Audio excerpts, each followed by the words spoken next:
I wrote Nightward specifically to get an agent.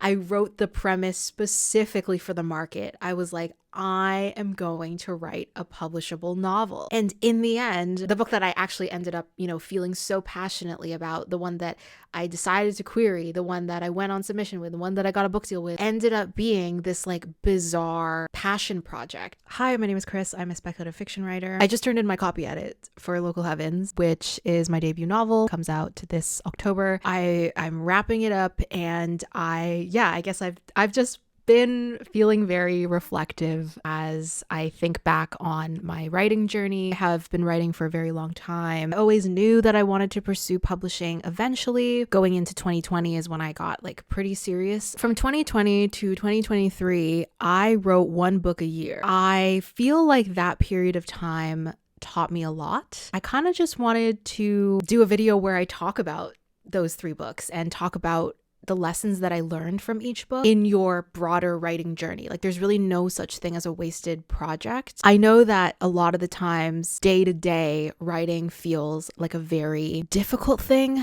to motivate yourself to do. I guess I just want this video to be the reassurance that what you're working on right now could be the project that gets published. But even if it isn't, it doesn't mean that it's wasted time. It doesn't mean that you should stop working on it. In this video, I will be excluding the manuscripts that I started but never finished. This video will be too long if I talked about all the books that I brainstormed but that never really got to the end. And I'm also going to be excluding the book that I'm currently drafting. So I'm just going to be talking about the books that I finished writing. As much as I like to talk about how you should never have to force yourself to write anything, and if you don't want to finish writing something, you definitely don't have to. I also am of the belief pushing yourself to get to the end of a project, even if it's bad, like not forcing yourself to be a perfectionist, teaches you a lot, because you learn a lot about writing, even if you just by finishing the book. And it's a huge thing to be able to say, I wrote a book. I also want to say up front that I don't think the speed at which you write your book matters. And for some people, writing a book in a year is like super slow. There's a lot of factors that go into how fast you can write your book. Obviously, genre goes into it, and in word count. Some books are 65,000 words, some books are 130,000 words, and everyone's life circumstances are obviously different. Anyways, let's talk about the books. So the first manuscript that I ever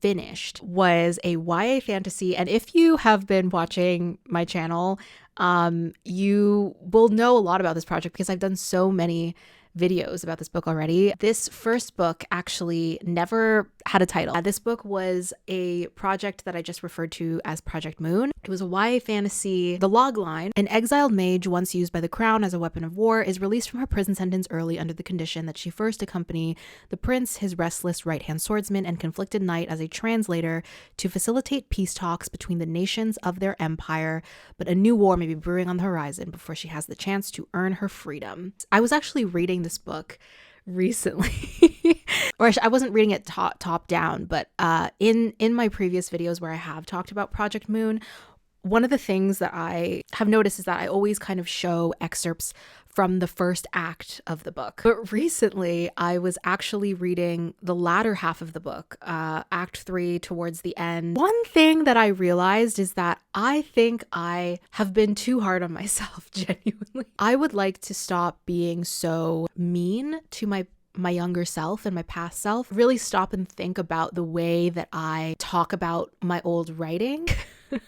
Whenever I do like line editing videos, I have a whole playlist, Edit With Me playlist, where I edit my old writing, and I do cringe a lot. I guess I have these very like visceral reactions to reading some of my old writing, but I think it is very true that my younger self, your younger self, has gotten you to where you need to be and is getting you closer to the writer that you want to be. I would have never been able to, debut this year, never been able to finish a book, to query, to land an agent, if I hadn't gone through all of that cringy stuff. So that's the first thing that I want to say is I think I'm way too hard on myself about Project Moon. As far as a first novel goes, it's not like the worst thing in the world. And when I was reading the end of it, dare I say, it's actually not that bad. The plot is a hot mess. Like, don't get me started. It's so nonsensical and definitely unpublishable, but really not as bad as I feel like I've made it out to be. For a little bit more context on the project, what I wanted to do with the book, my intentions with it, was because I really wanted to write a fantasy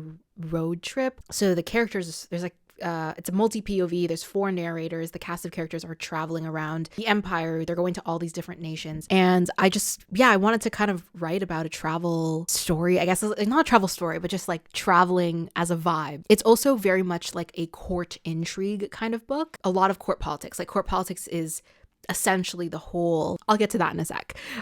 Like thematically, some of the things that I wanted to write were a failed chosen one trope, female main character. She's kind of this like magical slash spiritual slash diplomatic leader. It's like a position that she's born into, so she doesn't really have a choice. And at the point that the story starts, she has already been thrust into the role of, doing the things that she needs to do as this chosen one, and she's failed. And I was also interested from a world building perspective of writing about the aftermath of war. So many fantasy stories focus on the ramp up to war and the war itself. I was really, really interested in exploring the concept of peace and what does it really take to maintain peace, and what does that look like, and what are the challenges that come with that, and is it even possible? These were the questions that I was interested in answering.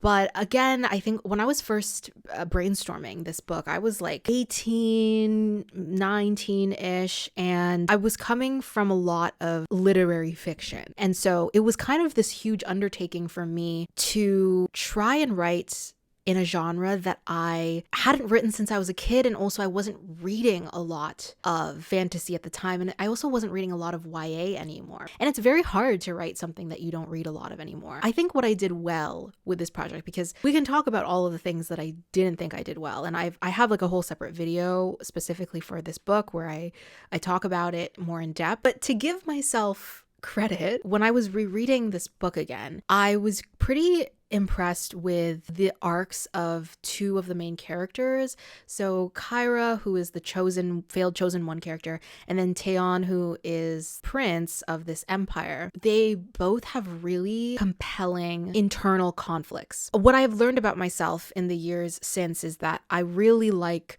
stories that have this deep or close interiority. What's it called? The psychic distance, third person limited or first person. Like I'm really drawn to that more introspective voice. I think what I did well with Kyra and Theon, they have really strong conflicts, not just their own personal conflicts in terms of the obstacles to their motivations, but also with each other. The thing that Kyra wants and the thing that Theon wants, if either one of them gets their motivation, it's going to spell disaster for the other character because their conflicts are so compelling.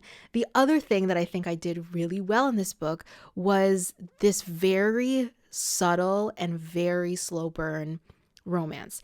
The romance never really comes into fruition, which I think is part of the melancholy of the ending. I know for a fact if I had to query this book, if I had to write this book for traditional publishing, I probably would have had to make this romance a lot more explicit. And it's funny to look back on now, because now that I am firmly in traditional publishing and I have like trauma from querying and going on sub, the cat is stretching. I always have like some phantom editor in the back of my head. I was writing a romance that was really not neatly tied up at all. They never have a happily ever after. They actually part ways at the end of the book with the acknowledgement that for all the years that they've known each other, which is they've known each other since they were kids, there's this like sort of very understated acknowledgement in the final scene of the feelings that they had for each other for their whole lives. I think one thing that I have actually never mentioned about this project is that Theon's character, he has been betrothed to another character, a princess character, since they were kids. They're all friends. So Theon, the other princess, Kyra, they all grew up together. They all went to school together. So all of these characters have known and had their lives kind of planned out for them since they were kids. And so that's kind of part of what keeps Kyra and Theon emotionally distant. There's a lot of other things too, like being on opposite sides of a war. But even though Kyra and Theon might have had these feelings for each other, they go unacknowledged because Theon is, set to marry another person. And I don't remember if I ever resolved that. I think actually Theon and the other character, the princess character, they don't necessarily have feelings for each other, but they do at the end of the book decide to marry. It would strengthen them politically. The things that needed work in this book was basically everything else. So the world building and the geopolitics definitely came away from this book realizing that I was really lacking in my brainstorming and in my world building. There's so many countries and cultures. The premise of the book is literally that the characters are going on a tour of all of these countries. And I don't think I thought very deeply about the way that these countries would kind of overlap. How does trade affect the different relationships between the countries? Like, a lot of the descriptions in the book were also very surface level. Number 2 is magic system. This magic system made no sense. It made no sense. You could squint. If you squinted, there were rules. At the end of the day, it was an elemental magic system. I don't know. I think the way that I like to write magic systems now is just with a little bit more structure. That is how you kind of set the stakes in your story. It's how you can derive drama and tension. When there's no sense of scale in your magic, then anything feels possible. It's very easy to poke holes in the magic. I didn't really do a lot of brainstorming on how I wanted the magic to work. The only rule that I really had was that like magic was basically a resource. So it wasn't something that came from within you. It was like tied to geographic locations in the world. There was obviously political tensions that arise. The other thing that I learned is that if you're writing an ensemble cast, you have to have a reason for writing an ensemble cast. One thing that I always say when I talk about Project Moon, there shouldn't have been 4 narrators. It should have been dual POV. The other 2 narrators just didn't have enough of an arc to justify them being narrators. I really just made an ensemble cast because I liked the idea of having one. And the last point is court intrigue. The entire plot falls apart at the end of this book. The mystery isn't really propulsive enough. And I think when you're writing any kind of,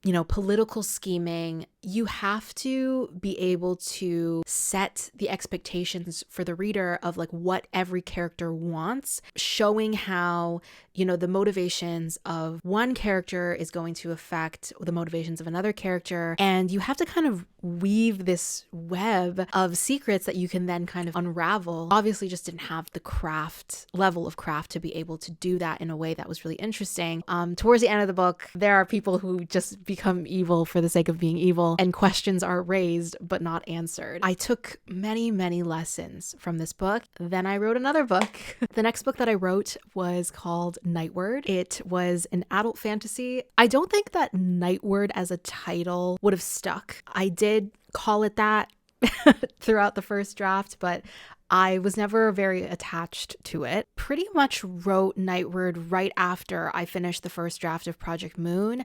I don't think that I ever seriously considered sitting down and writing like a draft 2 of Project Moon. The time I reached the end of it and I just wanted to write something new, was kind of like coming up on this realization that the story ideas that I had were not necessarily suitable for YA, largely because I wanted to write longer books. That was like definitely one part of it, but also just in the way that I wanted to like structure the plot and the kinds of scenes that I wanted to write. My brain was just a lot more geared towards adult SFF, and also adult SFF was what I was reading more of. Felt more natural for me to just pivot into adults, and I felt this huge weight off my shoulders. I also just knew a lot more people who were writing YA, and I think that's why I felt some pressure to stay in YA. I'm glad I didn't, because I think I would have really resented this project if I had tried to force a story that didn't feel natural to me. Had I tried to query it and sell it, I think it would have had some decent crossover appeal. Like, even though the characters are adults, I think they're in their early 20s. I don't think that the voice is so inaccessible or so much of a departure from young adult. So I think that it could have been marketed as a book with crossover appeal. I think. I will say that this was the first book that I decided to write where I thought a lot about the market, because I wanted to basically write a book that I would feel very comfortable querying. So I was like, I'm gonna try to write not a romantasy. I don't think that was really in my vocabulary at that point. I also know that I don't think I'm very good at it, but I was like, I'm gonna write a romantic subplot that is a lot more explicit, and I'm just gonna, I'm going to try to write something for the market. The log line, which I never even shared the log line yet, but the log line of Nightward was, when ancient monsters begin to mysteriously descend upon the city, a young shaman and ruthless monster hunter must form a reluctant alliance to stop the attacks, but soon find themselves in a web of corrupt politicians, notorious gangs, and deadly magic. I don't think that this logline actually appeals to me much anymore. I don't know. It feels a little boring. It feels a little vague. This was the logline that I remember writing when I was writing the first draft of the book. I do think that I could have maybe come up with a better logline because there's a lot more interesting things going on in this book than this logline suggests. The setting is a setting that I'm currently repurposing. It takes place in a similar, I guess, analogous time period, which is kind of like early 20th century Manila, but like secondary world fantasy. The things that I think I did well with this project, again, I think it had crossover appeal. I definitely took the lessons that I learned from Project Moon. One of the main things that I focused on with the brainstorming for this project was the magic system, a little bit more structured and defined.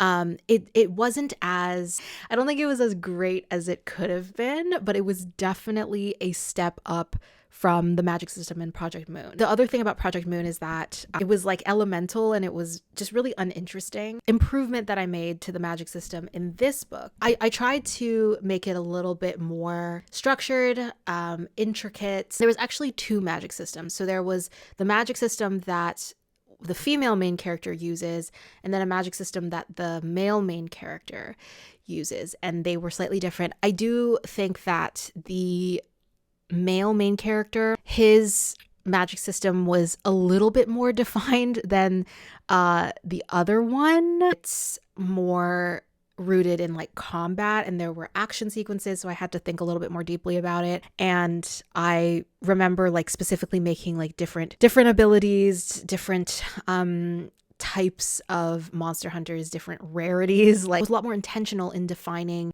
the scale and the rules and what these different monster hunters would be capable of.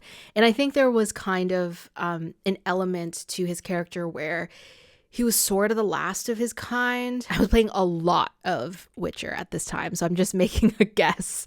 I was like really, really obsessed with Witcher 3 around like 2021, which I think is when I was writing this book. So I imagine that definitely played a role in it. One thing that I think should be mentioned in the log line, which isn't, there was like a fighting ring element to this book. And I remember like one of the main things that the characters have to do is they're like infiltrating an underground fighting ring in the city. There's this whole thing where like Felix, the male main character, he kind of has to like essentially infiltrate this gang, and it's a whole thing. I feel like that should be in the log line. And actually, when I was talking to an agent, not my agent, not the one that I signed with, but a different agent, they actually, when I was talking about this project, because I brought it up over a call, they mentioned that they were like really interested in the premise. Like, they were like genuinely interested in knowing more about the project, and they thought it was cool. Yeah, so I think that this book definitely would have had some legs if I had revised it. There are things I think I did well. The two main characters, it was a dual POV, which was a lot more manageable for me. I think they also like bounced off of each other well. Like, I think they had good rapport. I think it created like really nice character tension between them. Do I like Anna and Felix, the main characters of this book? Do I like them more than Kyra and Taeon from my other book? I don't know. To be honest, I don't know. I think that Nightward is definitely a better book than Project Moon, but I do have a soft spot for like Kyra and Taeon, having read the ending of Project Moon like recently before I filmed this video.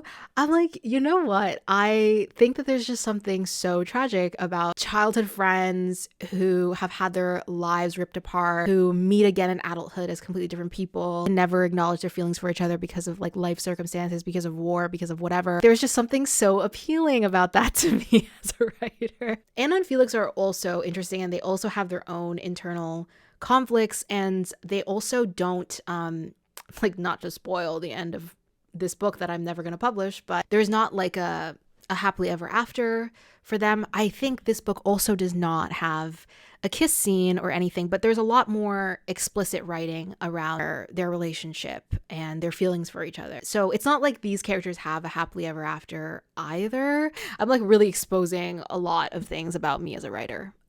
Okay, one thing I wrote down under what I did well was stronger line level writing. I think that this is true if you compare Nightward to Project Moon. Like, yes, in Nightward was stronger than Project Moon in the sense that it was a little bit more atmospheric. I think I was thinking, I was like a lot more conscious of, okay, I need to write a really immersive setting. So I think I spent a lot more time like focusing on my descriptions and that kind of stuff. And I was also like getting closer to the voice that I wanted to write, but it still wasn't completely there. So the things that needed work with Nightward, even though the book was incredibly marketable and incredibly publishable, I think that there was a lack of synergy with this work. What this book lacks is that sense of cohesiveness. There's a lack of thematic depth to the writing. The magic system, the world building, the character arcs, they don't all feel, it's hard for me to define. It's just something that I can feel as a writer. I feel like that is what this book is lacking. I think it lacks a bit of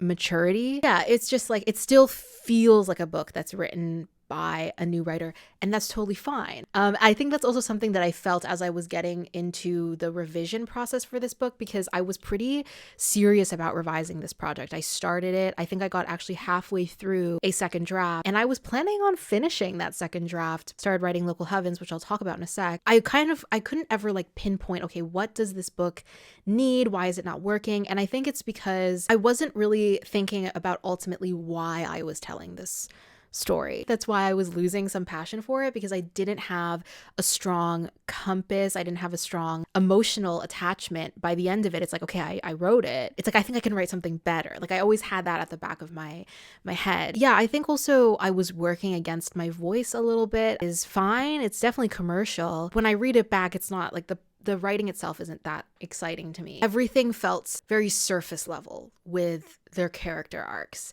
Like their character arcs resolve in a way that makes sense, which is more than I can say for the first book. But I don't think the character arcs were as emotionally impactful as they could have been. The third book that I wrote was Local Heavens. I don't feel like it was a huge departure from me as a writer, because it was not the first time I was writing science fiction, but it was the first time I was writing science fiction in a novel format. I think before that, all of the sci-fi ideas that I had written were in short stories. Local Heavens is an adult literary / upmarket sci-fi in a queer cyberpunk reimagining of The Great Gatsby set in an alternative future New York City in 2075. Filipino-American Nick Carraway is a corporate sanctioned hacker whose latest assignment is to investigate the identity of an elusive new money billionaire, but quickly gets entangled in the dark affairs of the city's elite. This book comes out in the fall. It comes out in October, so you can read it. This is one you can actually read.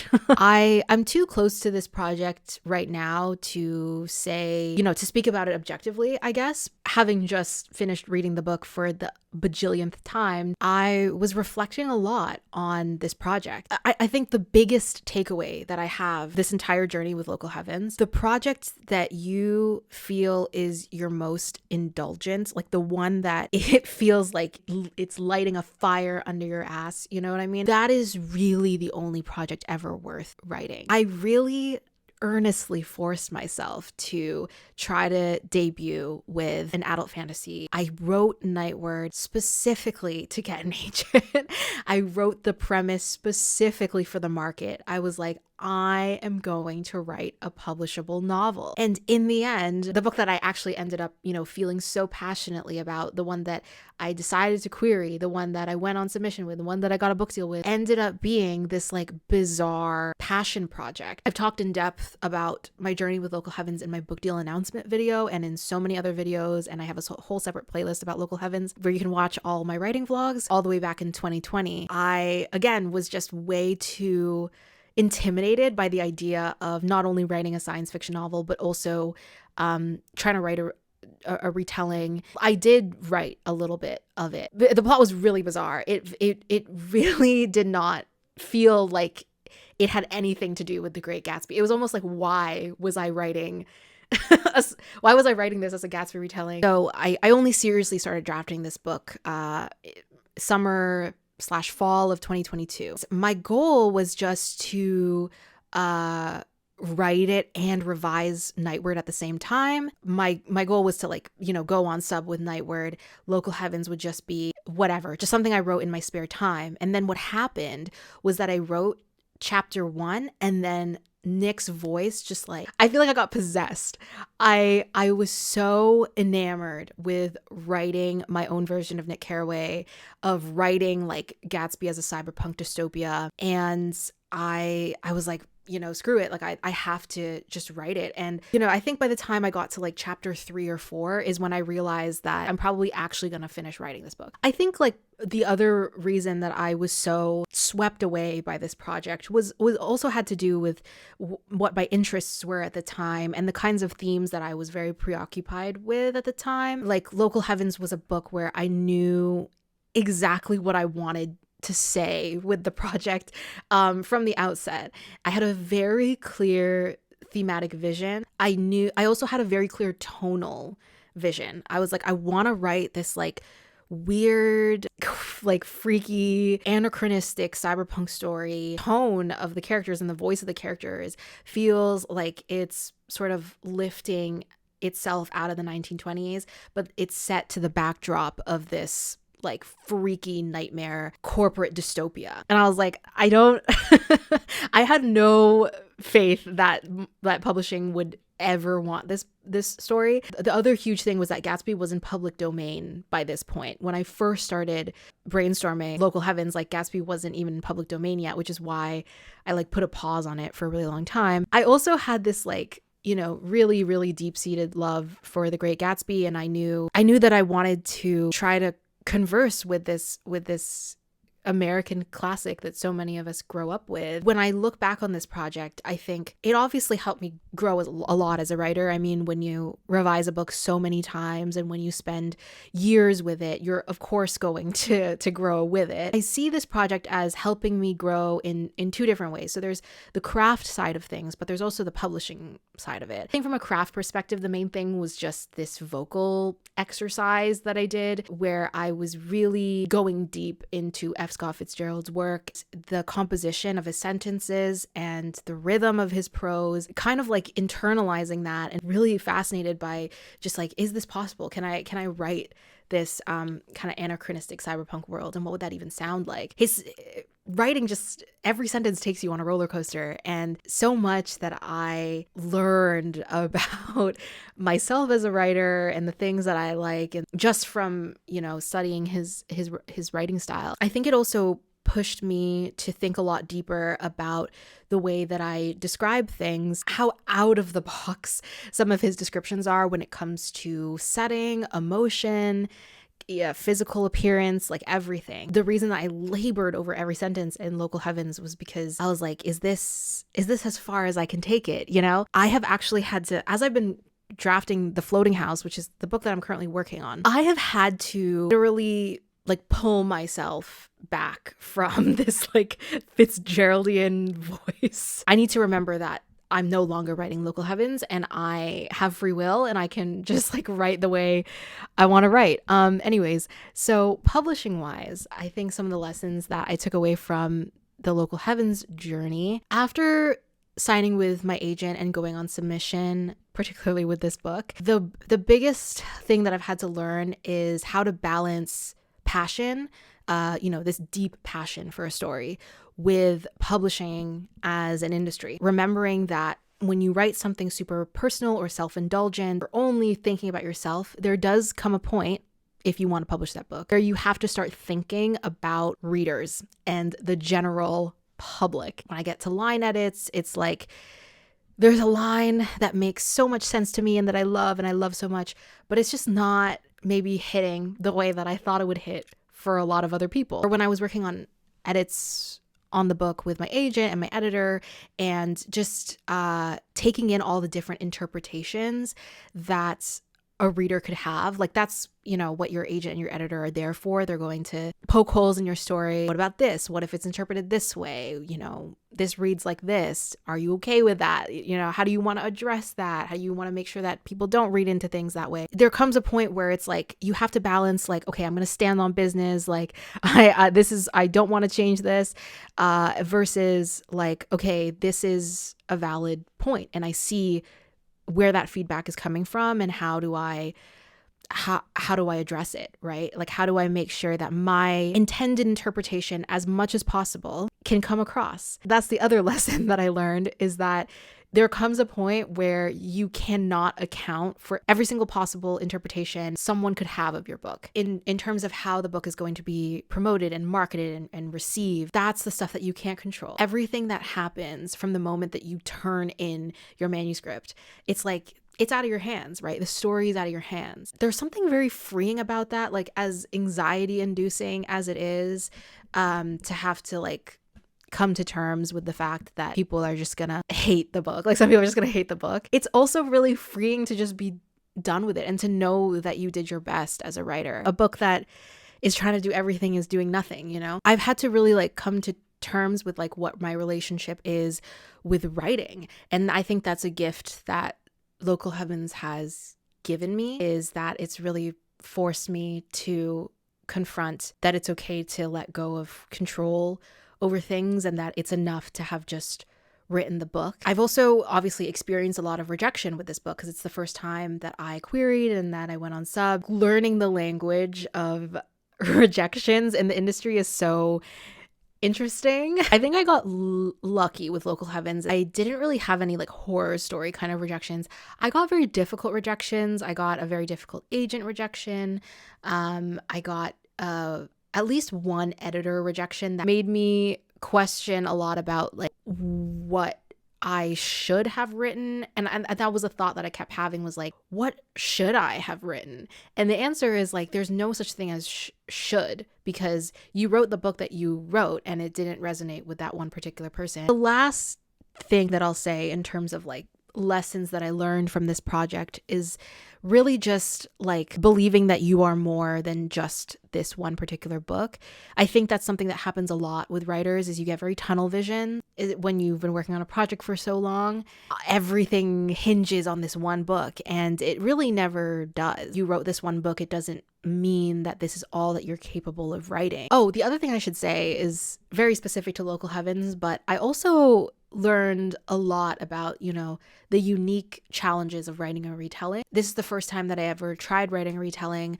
I don't know if I ever will write another retelling. I would have to really love the source material of something to dive as deeply into a retelling project as I have with this one. I think retellings are so fascinating because in a lot of ways it seems like it would be easier, but in other ways it's harder. And there's also obviously a spectrum in terms of like these constant decisions that you make about what do you keep versus what do you change, and how every little decision, how does it affect your plot? How does it affect the conversation that you're having with the original text? The amount of Easter eggs ended up getting into the book, like I was like, this is getting a little psychotic. What I wanted to do with Local Heavens, of course, to write a book that anyone could enjoy, any sci-fi fan, any cyberpunk fan, regardless of whether you have read the original novel.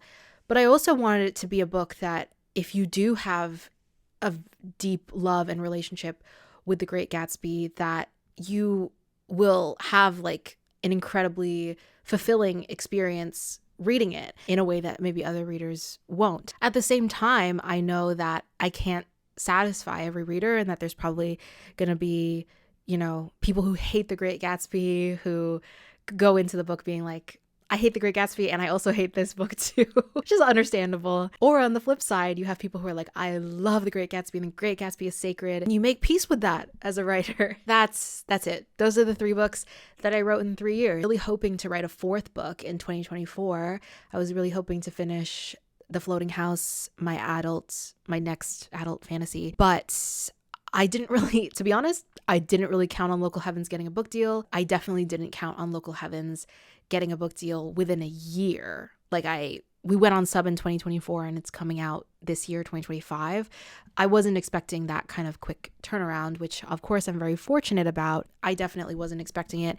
And it meant that I had to push out a lot of my deadlines for the floating house. If you haven't already, you can add Local Heavens to your TBR on Goodreads and Storygraph. I guess I should end this video by saying that writing is just habit building. I didn't write a lot all at once. I'm not the kind of writer that can bang out 10,000 words in a day, 5,000 words in a day, 3 to 6 times a week. And I write anywhere from 100 to 1,000 words a day, depending on the day. You know, you'll eventually get closer to the results that you want to see. If publishing isn't your end goal, that's okay too. By the end of it, you will still have written a book, and that's more than most people can say. Thank you guys so much for watching.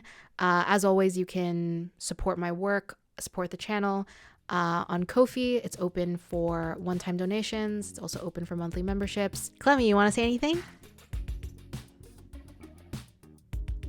No. Okay.